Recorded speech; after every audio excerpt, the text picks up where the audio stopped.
Now we're going to talk about the confused woman, al-mutahayyirah. If the woman does not distinguish her sickness bleeding from other bleeding, we talked about her last time, and furthermore, now add to that woman we talked about in the last lesson, that one who can't tell the difference. Furthermore, she forgot either the time or the duration of her menstrual habit, she would be called confused, mutahayyirah. And she is of different cases. Let's take a look here. Either she forgot her habit by both duration and time. So remember, I hope you should be taking notes, inshallah. If you're not studying the lesson, then at least take notes, inshallah ta'ala. When we talk about the confused woman, who's the confused woman? She's a sub-branch, a subcategory of the non-distinguishing woman. And we talked about the non-distinguishing woman before. But if you remember in our previous lessons, when we talked about the non-distinguishing woman, the woman who can't tell the difference between sickness blood and menstrual blood, didn't we say she knows that she used to bleed for 5 days, so she goes back to her habit? Or she knows she used to bleed 1 month, 5 days, then 1 month, 6 days, then 1 month, 7 days, then 5 days, then 6 days, then 7 days. Which means that even though she can't tell the difference, at least she does know what her menstrual cycle was. Why is this woman that we're talking about now a confused woman? Because she forgot something, and her forgetfulness now puts her into a tighter situation. What is it that she forgot? There's two things that the woman should remember. If she forgets one of these two things or both of them, then she will become confused. The duration of her menses or the time of her menses. That's along with not being able to distinguish. Okay? That's along with being a woman who can't tell the difference. Not only she can't tell the difference between sickness bleeding and menstrual bleeding, but she forgot how long her menses used to last. Or she forgot when it used to come. Or she forgot both of them. Such as forgetting if the menses used to come at the beginning of the month and how much it used to be, such as 5 or 6 days. Or she forgot its duration, but not its time. By her not forgetting when the menses used to come, for example, she knows it used to come at the beginning of the month, but forgetting how many days it used to last. Or she forgot its time, but she remembers its duration, such as remembering that her menses is 5 days, for example, but she forgot when it used to come. So there's 3 cases. Either she forgot both the time and the duration, or she forgot the time but remembers the duration, or she remembers the time but forgot the duration. Duration here means amount. So the confused woman is the woman who forgot something. There's 2 things she needs to remember. If she forgets either one of them, then she will become confused. Either she forgot the time that her menses used to come, or she forgot the amount of menses she used to have, the duration it used to last. And of course, we're talking about a woman experiencing sickness bleeding. For sure, we're talking about a woman experiencing sickness bleeding. Because what we're saying is, for example, she's bleeding all the time. So she knows it can't all be menses. All of it can't be menses. It won't stop, but she knows it can't all be menses. So she needs to know the difference between her menses and her sickness bleeding. But she can't see the difference between them. It's not like some of it is dark blood and some of it is lighter blood, or some of it is thick and some of it is thin, or some of it has a strong smell and some of it has a weaker smell. She can't tell the difference between it. It's all coming out the same way. It won't stop every day. She knows it can't all be menses. So what should she do? She should resort back to her normal menstrual cycle. That's what we learned in the last lesson, right? Okay, but what if she forgot her norm? Then she's confused. Because she's constantly bleeding. She can't see the difference between the bloods. She can't tell what's menses and what's defective. And she can't remember when her menses used to come on. Or she can't remember how long it used to last. Or she can't remember either one. So now she's confused. Mutahayyira. Is that clear? So let's talk about the first one. The confused woman who is forgetful of both the duration and time of her habit.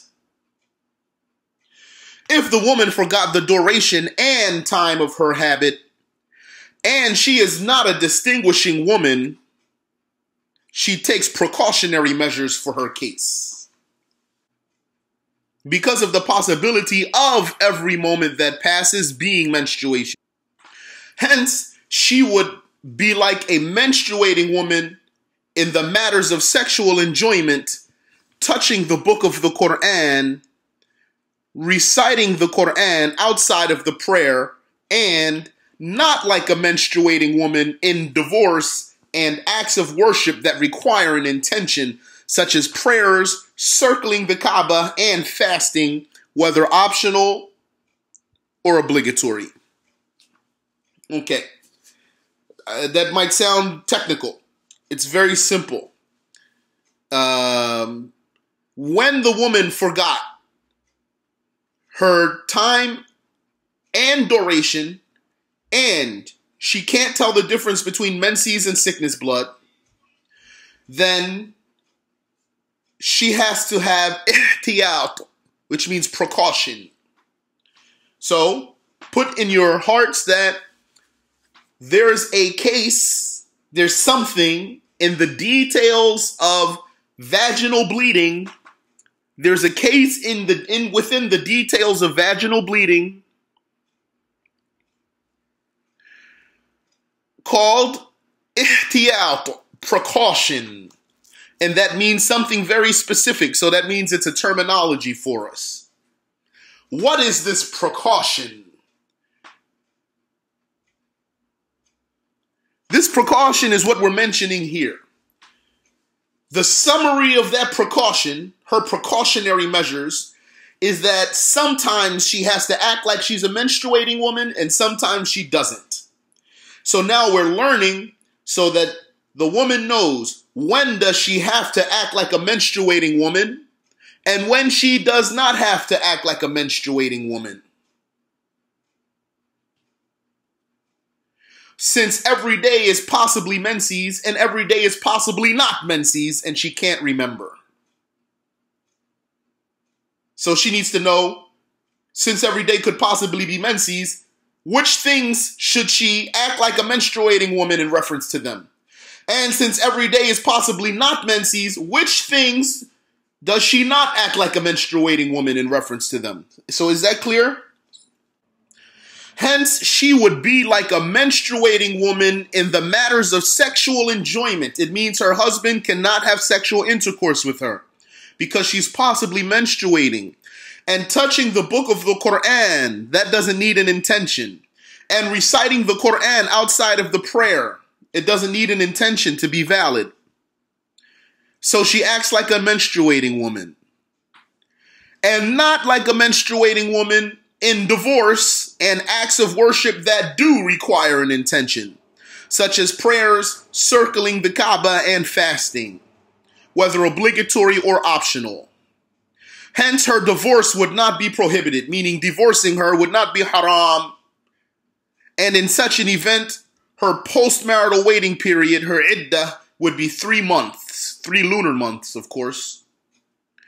And she prays and circumambulates the Kaaba and fasts.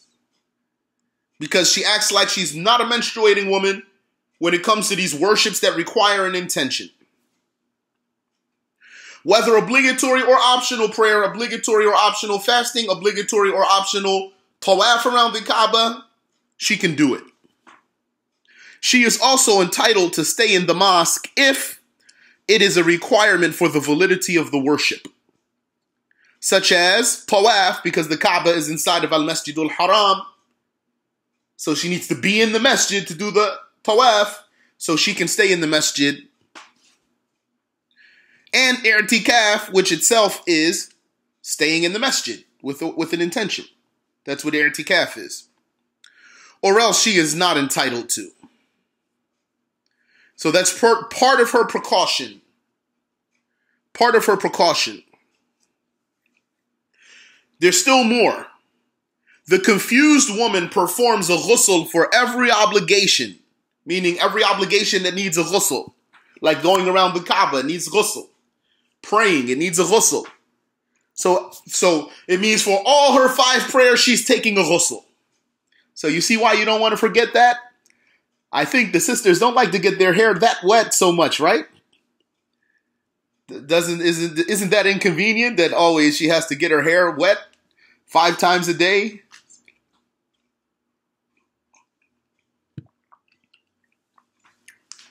Yeah. So, the confused woman performs a ghusl for every obligation at its due time, meaning when that dhuhr comes in, then she takes the ghusl. When the asr comes in, meaning when she wants to pray, it doesn't have to be as soon as the time comes in. When she wants to pray dhuhr, she takes her ghusl. When she wants to pray asr, she takes a ghusl. When she wants to pray maghrib, she takes a ghusl. That's if she didn't know the time when her blood used to stop. She needs to do the ghusl for every obligation unless she can at least remember when her bleeding used to stop.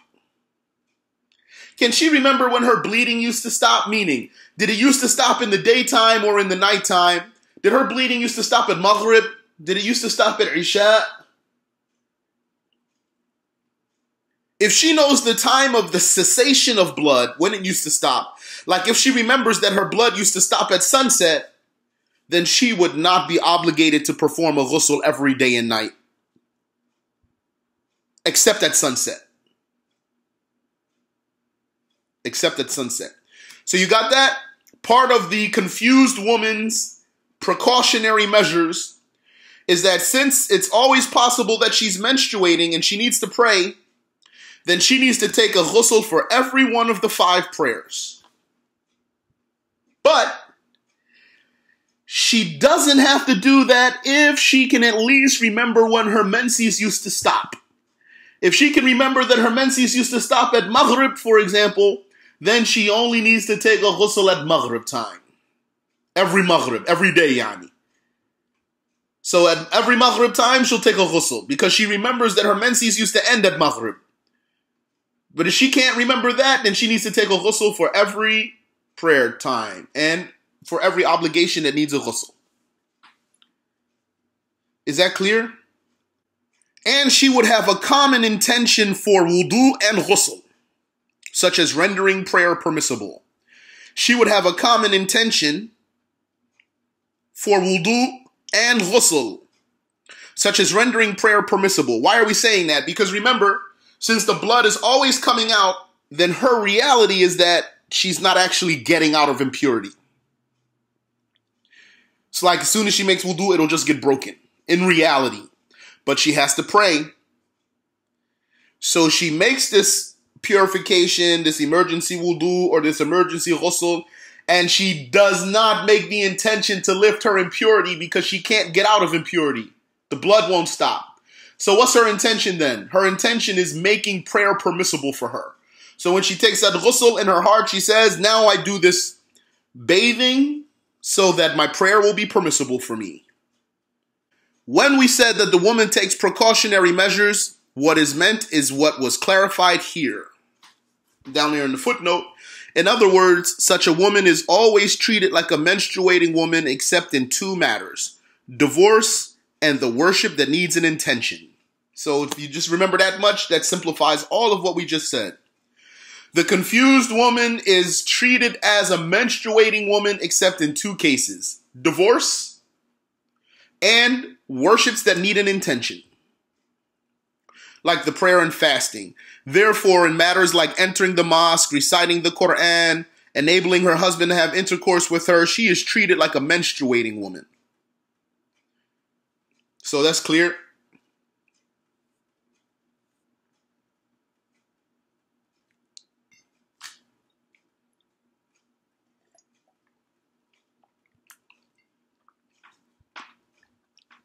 Now we come to some fun stuff. I've been waiting to get to these diagrams for a long time. MashaAllah.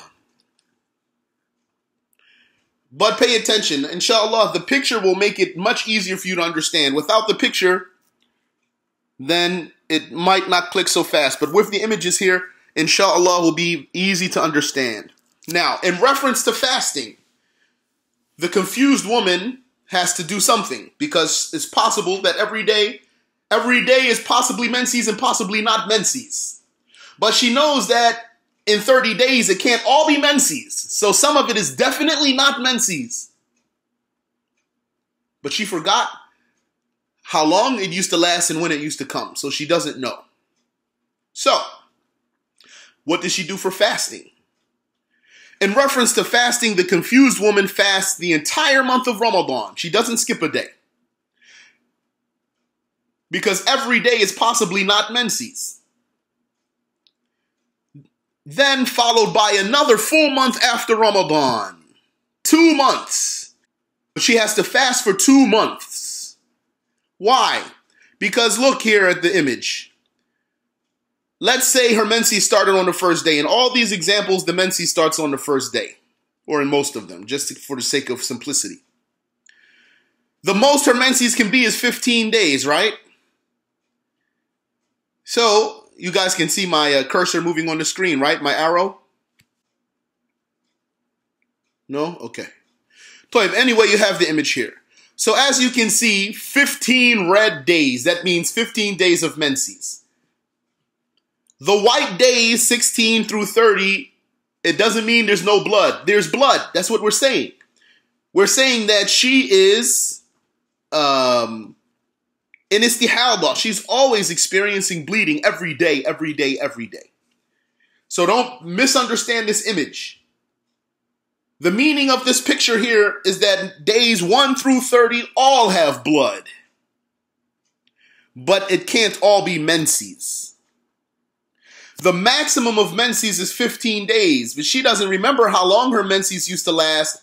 So then it means that she could possibly have menses for 15 days.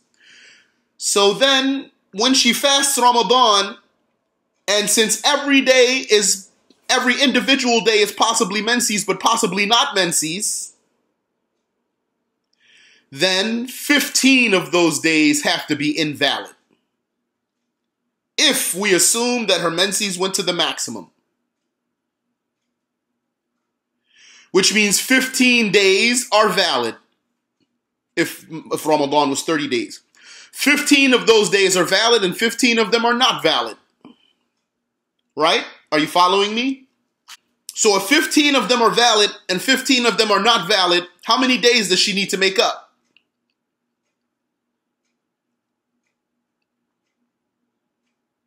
15. So how can she make up 15 days?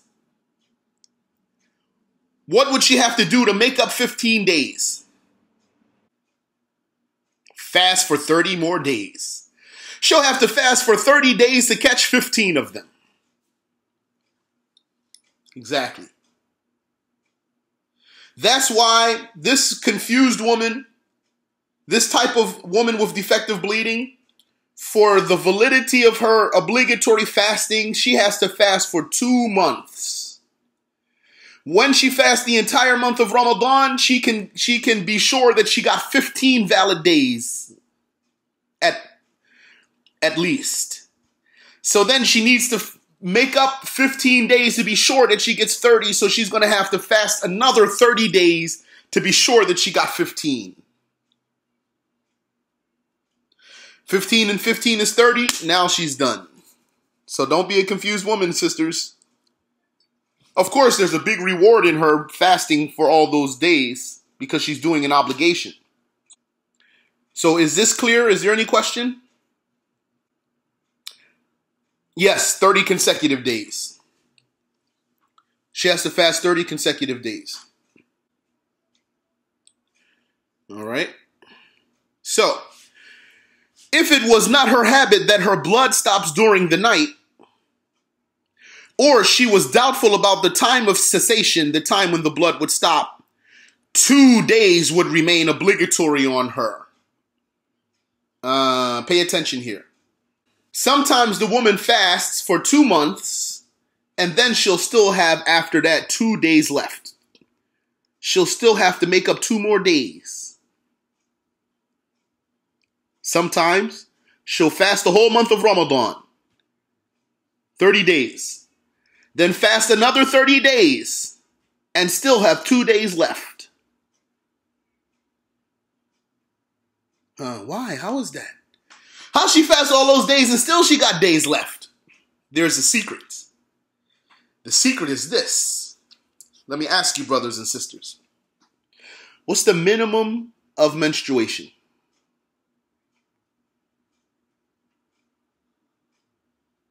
"24 hours. The minimum of menstruation is 24 hours. Okay. This 24 hours, brothers and sisters, could possibly invalidate 2 days of fasting. Isn't it? If, for example, let's say she was fasting. She woke up in the morning and she was fasting. But then, let's say at 12 o'clock p.m., her menses started. Now her fast is broken. If that bleeding goes for 24 hours, when will it be over? It'll be over 12 o'clock p.m. the next day, right? Is that next day valid? Is that second day valid? No. So then what happened here? 2 days of fasting got invalidated by 1 day of menses. It's possible that 1 day of menses can invalidate 2 days of fasting.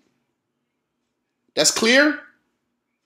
Since it's possible for 1 day of menstruation to invalidate 2 days of fasting, it's possible that she'll fast for 30 days and get out with only 14 valid days, not 15. So then she'll fast another 30 days and come out of it with how many? 14 valid days. Which means how many are left? 2. 14 plus 14 is 28. So she'll get out of those 2 months still having 2 more days to make up. Is this clear? Be patient with me as I continually ask you if it's clear. I want to go every step by step to make sure it's clear. Okay.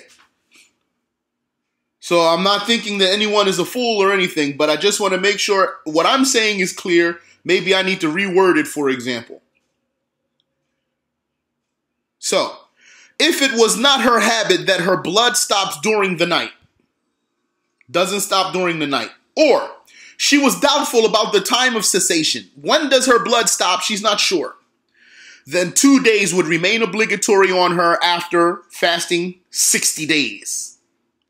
Because of the possibility that she menstruates the maximum of menstruation, 15 days, and that the blood started during the daytime of 1 day and stopped during the daytime of another day, which invalidates 16 days of each of the 2 months. Let's take a look. Day number 1, she wasn't menstruating, but then within the day, her bleeding stopped. So that day is invalid. Then days 2 through 15 are invalid.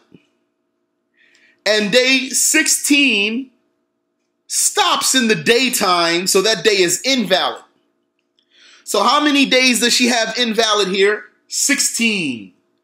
How many does she have valid? As you can see, day 17 is the first valid day.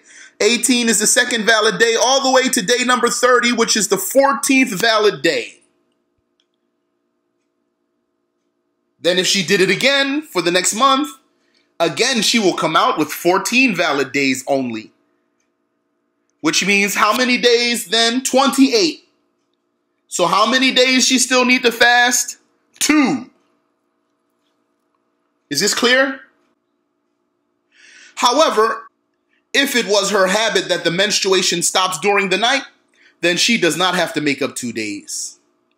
And if 2 days remained, then how's she going to make up those 2 days? She can't just fast 2 days. Then she chooses 18 days and fast 3 at the beginning and 3 at the end. She doesn't have to fast for 18 days, no. She chooses 18 days and fasts the first 3 of them and the last 3 of them. This will satisfy making up the 2 days, because whenever the menstruation appears, and no matter how long it lasts, certainly she will be clear for at least 2 days. So look here at this diagram, we have 18 days.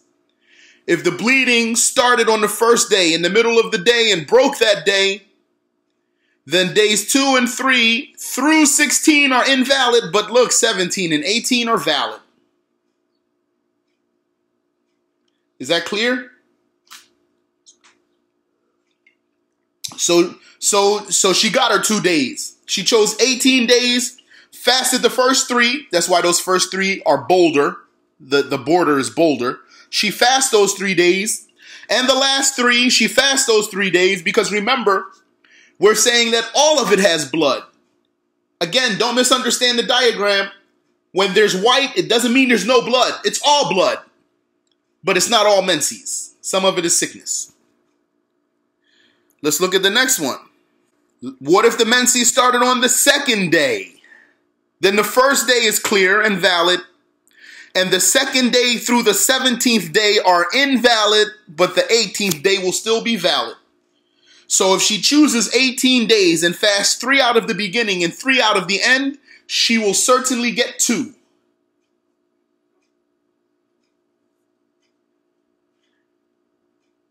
And what about if the menses started in the 3rd day? Then the 1st and 2nd days are valid, and the 3rd through the 18th days are invalid.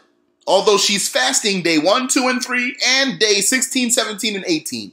She basically doesn't know which one of those days are really the valid ones. She's not sure. But she can just know that when she chooses 18 days, fast 3 of them in the beginning, fast 3 of them in the end, she got her 2 days. Same thing for Ramadan. Every day is possibly menses, every day is possibly purity. So she fasts all of it, and she knows that she got at least 15 days. She might not know which ones they were. That's clear? There are other ways to make up the 2 days or 1 day that are mentioned in the texts of the religion. Now let's talk about the next case. The confused woman who remembers the duration and not the time. The example of the woman who remembers the duration and not the time is for her to say, my menses was 5 days. So she knows how long, she knows the amount. My menses was 5 days in the first 10 days of the month, but I don't know when it starts. So she's saying, I know it's inside the first 10 days, not 10 days. It's not 10 days. It's 5 days. But those 5 days would be inside the first 10 days of the month. So she's not sure when it starts. She doesn't know the time. She just knows how much it would be. And she has some idea of the time, meaning she knows it falls inside the first 10 days, but she doesn't know when. So she said, my menses was 5 days in the first 10 days of the month, but I do not know when it starts. And I know that on the first day I was pure. She can remember that it's not the very first day. Then for such a woman, the 6th day is menstruation with certainty. And the first day is purity with certainty. And likewise, the last 20 days of the month, yani from day 11 to the end of the month, is purity for sure. As for the 2nd through 5th days, they bear the possibility of menstruation and purity, so she takes precautionary measures during that time. However, this time also bears the possibility for the beginning of menstruation, but not the cessation of blood. Hence, she is not obligated to perform a ghusl during these days. I'm just reading through it because I have a diagram that will make it very clear, inshallah. As for the 7th through the 10th, they bear the possibility of menses, purity, the possibility of purity, and the possibility of the cessation of blood. So during these days, the woman performs a ghusl for every obligation if she does not remember the time of cessation, as mentioned earlier. The days that bear the possibility of cessation are called doubtfully purity, which in our example is from the 7th to the end of the 10th.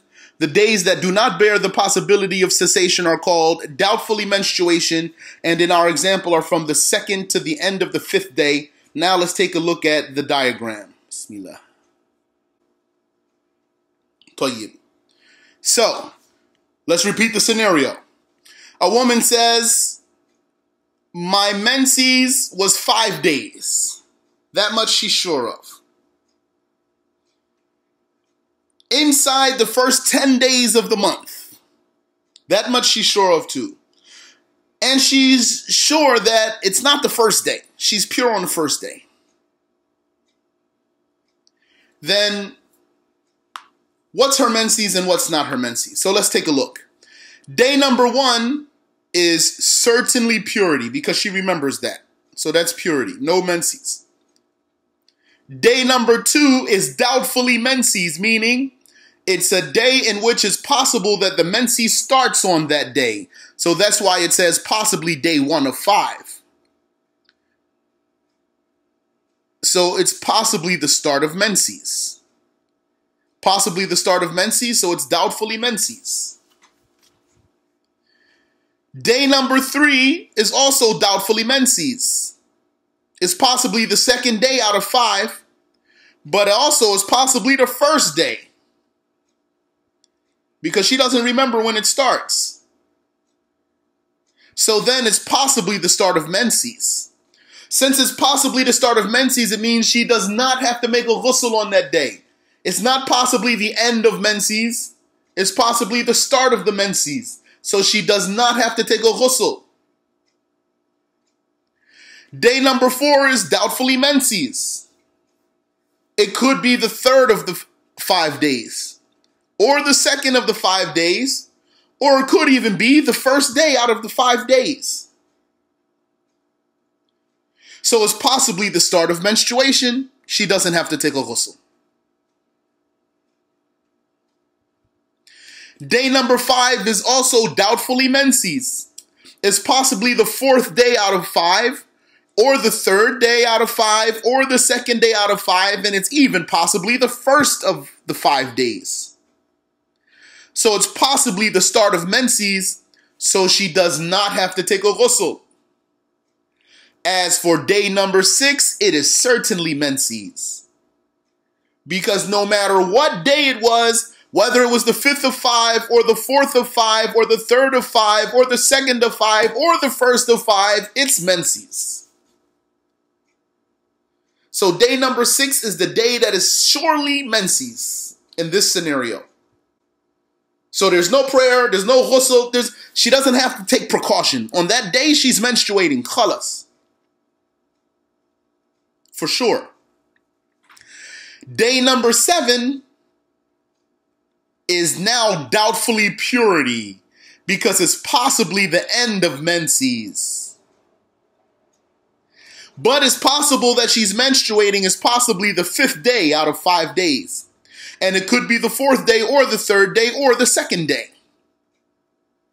So she takes precautionary measures, including performing a ghusl, because it's possible that that's the end of her menses.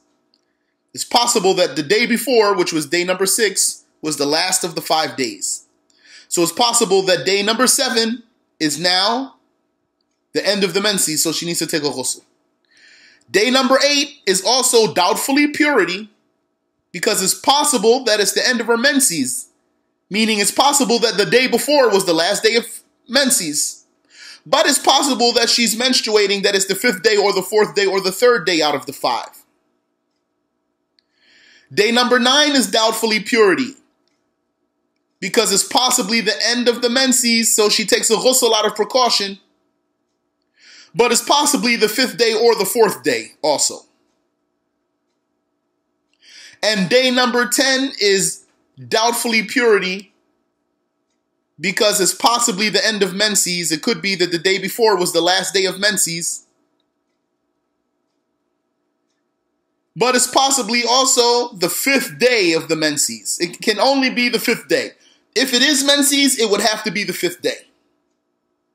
And then day number 11 is certainly purity until the end of the month. Is that clear? All right. When I first learned this case, I did not understand it. And then it was repeated to me, I didn't understand it. It was repeated to me, I didn't understand it.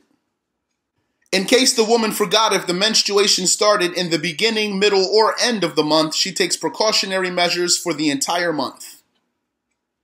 Like the confused woman who forgot the duration and time.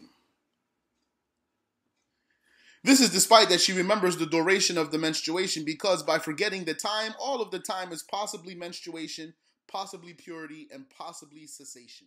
So, what are we saying? What does this mean? This means